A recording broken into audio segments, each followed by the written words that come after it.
Today is Thursday, November 7th. We've got an update on President-elect Trump's victory. He's now projected to win all 7 swing states. And we'll tell you about Vice President Harris's concession speech. Also, we explain what's likely to happen to the criminal cases against Trump now that he's heading back to the White House. Plus, a fast-spreading wildfire suddenly forced thousands of evacuations. The popular gaming platform Roblox is making a big change to how preteens can use it. And the so-called Super Bowl of Pickleball is underway.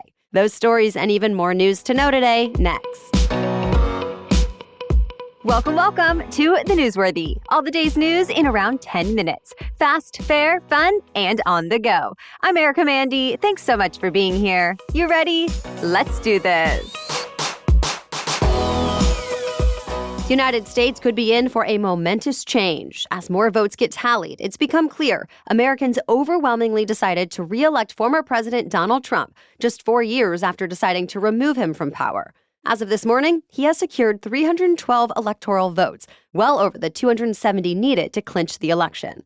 Trump scored victories across the U.S., including in all of the 7 battleground states. The former president brought in a much larger backing than he did 4 years ago. He made gains in both Republican-led and Democratic-led states and across demographics. He is now on track to become the first Republican presidential candidate to win the popular vote in 2 decades. And it's worth noting, Trump did all of this in what was an unprecedented election cycle, marked by 2 assassination attempts against him, felony convictions, and his top opponent changing in the final stretch of the race. In a speech yesterday, the former president celebrated his comeback as the, quote, greatest political movement we've ever seen. So what can Americans actually expect? Well, Trump has promised to tackle major issues like immigration, with things like mass deportations, as well as taxation and tariffs and foreign policy. He said he wants to expand presidential power and reshape America's role on the global stage. Some of his priorities will get done through executive orders, others through the support of a Republican-led Congress, and some from the president appointing new federal judges. His second term is also expected to elevate new allies. Trump has promised roles in his administration to people like tech billionaire Elon Musk, who has said he wants to make the government more efficient, and former presidential candidate Robert Kennedy Jr., who is best known for his skepticism of vaccines. But for now, Trump has not announced any official personnel decisions. He has been taking calls from world leaders, donors, and key supporters, as well as some former opponents, like President Biden. The president congratulated Trump and invited him to the White House to talk about the presidential transition. President Biden will address the nation this morning. Vice President Kamala Harris also called President-elect Trump to concede yesterday. Then Harris told a crowd of her supporters who were hoping they'd be able to see the first woman become president to not let go of their vision for the country. As she put it, quote, while I concede this election, I do not concede the fight that fueled this campaign. She specifically promised to keep standing up against gun violence, for women's rights, and for, quote, the dignity that all people deserve. Harris also encouraged her supporters, especially young people, to not let their disappointment stifle their enthusiasm, that the important thing is to never stop trying to make the world better. After her speech, President Biden reiterated his support for his VP, saying picking her as his number 2 was the best decision he made. It's unclear if Harris will run for office again. For now, she's focused on the last couple of months in the Biden administration and eventually overseeing the certification of Trump's win. Well, President-elect Trump's win this week is not only a political victory for him, but also a legal one. Already, the special counsel Jack Smith is looking to wind down the 2 federal criminal cases against Trump that he was overseeing. One that accused Trump of plotting to overturn the 2020 election, and the other accusing him of mishandling national security secrets. The decision to likely end the cases upholds long-standing policy that prevents Justice Department attorneys from prosecuting a sitting president. And then there are the felony counts that Trump was already found guilty of, the ones for falsifying business records to cover up a hush money payment to an adult film star. Trump is scheduled to appear for a sentencing later this month, but his legal team is now expected to ask the judge to delay or just get rid of the sentencing since he's now the president-elect. The fate of the criminal case in Georgia about trying to overturn the 2020 election results is also uncertain. For one, the prosecutor in that case could be disqualified already for other reasons, but regardless, some experts say a state-level judge is unlikely to allow proceedings to continue while Trump is president. And finally, Trump faces a slew of civil suits. But it's not clear at this point what effect his presidency may have on those cases. Historically, the Supreme Court has shielded presidents from civil suits for official actions as president, but has allowed lawsuits to continue for private actions. Trump has said all of the cases against him were just political witch hunts. To be continued.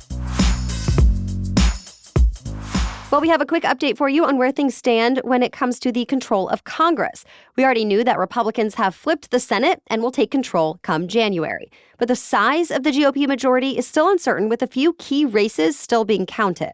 And perhaps the even bigger question at this point is whether Democrats can hold on to their slim majority in the House of Representatives, or if that too will be controlled by Republicans. We don't know the winners in dozens of races. But if Republicans are able to hold on to their power in the House, in addition to gaining control in the Senate, it sets up President-elect Trump to more easily confirm nominees and get some of his priorities passed through Congress. So stay tuned. Much more news is still coming up, but first, this episode is brought to you by BetterHelp. So this month is all about gratitude, so I want to take a moment to thank my therapist. I know I can just say anything I need to say to her without fear of judgment, and I know the response is going to be exactly what I need to hear. She also usually reminds me to give myself credit. It's sometimes hard to remind ourselves that we're trying our best to make sense of everything, and in this sometimes crazy world, it isn't always easy. So here's your reminder to send some thanks to the people in your life who you appreciate, including yourself. And if, like me, you want a place to talk about whatever it is you need to talk about and get the response, perspective, and skills you need to live a better life, try out therapy. BetterHelp is a convenient place to start. It's entirely online, designed to be flexible and suited to your schedule. Just fill out a brief questionnaire to get matched with a licensed therapist and switch therapists anytime for no additional charge. Let the gratitude flow with BetterHelp. Visit betterhelp.com/newsworthy today to get 10% off your first month. That's BetterHelp, HELP.com/newsworthy. Okay, now back to the news. Well, a raging wildfire in Southern California has forced thousands of people to evacuate their homes. The fire has already burned dozens, maybe hundreds of houses in Ventura County, northwest of Los Angeles. High winds and dry conditions helped fuel the mountain fire, which grew from less than a square mile to 16 square miles in just a few hours. Firefighters rushed to contain the flames and warned residents to evacuate. More than 10,000 people were suddenly under orders to leave. Southern California's notorious Santa Ana wind gusts reached up to 80 miles per hour, transforming a small brush fire into a major wildfire so quickly that firefighters had to evacuate people with their fire trucks. Separately, a small fire threatened homes farther south near Malibu. That fire forced officials to close the famous Pacific Coast Highway, while residents were ordered to shelter in place. Ultimately, the Pacific Ocean stopped the fire's progress. Move over Apple, there's a new biggest company in the world. Chipmaker Nvidia officially became the largest company on Earth after a stock market run pushed its total value to $3.43 trillion. Nvidia has been on a 2-year streak of growth thanks to the explosion in AI technology, including ChatGPT, much of which relies on Nvidia's powerful chips. The company also has a large stake in data centers, which have become crucial to processing the large amounts of data artificial intelligence requires. Since the end of 2022, Nvidia has grown a remarkable 850%, fueled almost entirely by AI. Nvidia became the world's most valuable company just days after news broke that it would replace Intel as part of the Dow Jones Industrial Average. Dow Jones officials said Nvidia's inclusion will help it better represent the semiconductor market.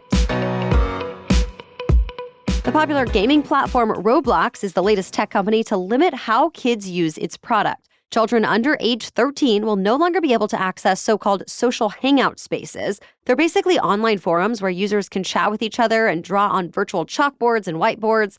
Roblox will also prevent preteens from being able to play and search for unrated experiences. These changes come after the platform has faced criticism for enabling child abuse by letting kids under 13 interact with strangers. Roblox said in a statement it's constantly strengthening its safety systems and policies. These updates will roll out later this year and come as other platforms like Instagram and TikTok have also made changes to try to better protect kids from inappropriate content. The Super Bowl of Pickleball is here. The Pickleball World Championships are happening this week outside of Dallas, Texas. It's one of the sport's biggest tournaments, and it lasts all this week. Pickleball is one of the fastest growing sports in the world, thanks in large part to an explosion of people who started playing during the pandemic. So while many people consider it a fun hobby, pickleball organizations are trying to bring awareness to the professional game by putting on tournaments like these around the world. And this week's features some of the highest production value the sport has ever seen.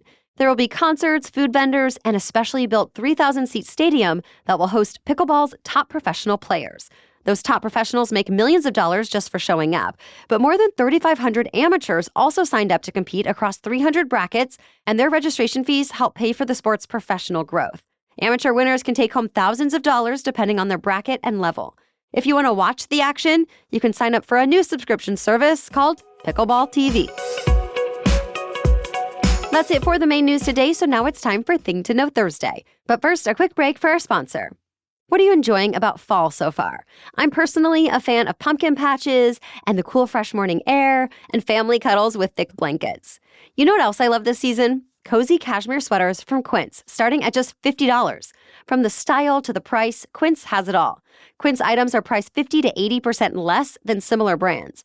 By partnering directly with top factories and cutting out the cost of the middleman, Quince is able to pass those savings on to us. And that's true for my organic cotton knit blazer, washable silk tank, and more. I love having some closet staples that I can throw on with jeans and feel like my best self. Plus, you know I love layers this time of year with the always changing weather. I also really appreciate that Quince only works with factories that use safe, ethical, and responsible manufacturing practices, and of course, premium fabrics and finishes for that luxury feel in every piece. So get cozy in Quince's high-quality wardrobe essentials. Go to quince.com/newsworthy for free shipping on your order and 365-day returns. That's QUINCE.com/newsworthy to get free shipping and 365-day returns. Quince.com/newsworthy. Okay, now back to Thing to Know Thursday. It will still be days or weeks before every vote in the 2024 election is actually counted. So how can we already say that Trump and others won? It comes down to the process of how media outlets call the races. So you might hear phrases like projected winner and too close to call on election night, right? Well, actually counting votes and releasing the totals to the public falls on local election officials. So the process varies by region. News organizations keep track of those results, though, as they're released by coordinating through the National Election Pool, or NEP. The NEP gets election data from Edison Research. ABC, CBS, NBC, and CNN all use the NEP to call the races, though they also have their own election experts to interpret the data as well. Other networks have their own processes. As for the Associated Press, or AP, it relies on a team of analysts, researchers, and race callers with specific knowledge of each state and the races there to declare winners. Thousands of news organizations, including Fox News, subscribe to get AP's data, even though they also use their own analysts for final decisions of when to call races. There are also others like Decision Desk HQ. It's a newer service that incorporates technology like data scraping into its projections and vote tabulations, and other outlets like The Economist, The Hill, and News Nation partner with it to make election calls. For close contests, winners usually aren't able to be called until a majority of the votes are tallied. And that's why we sometimes end up waiting for days for some results. It's important to note that projected winners are usually correct, but not actually official. Every election year, states officially certify their own election results, often days or weeks after Election Day. All right, thank you so much for listening today and making us part of your daily routines. We'll catch you up on more news to know tomorrow. Until then, have a great day.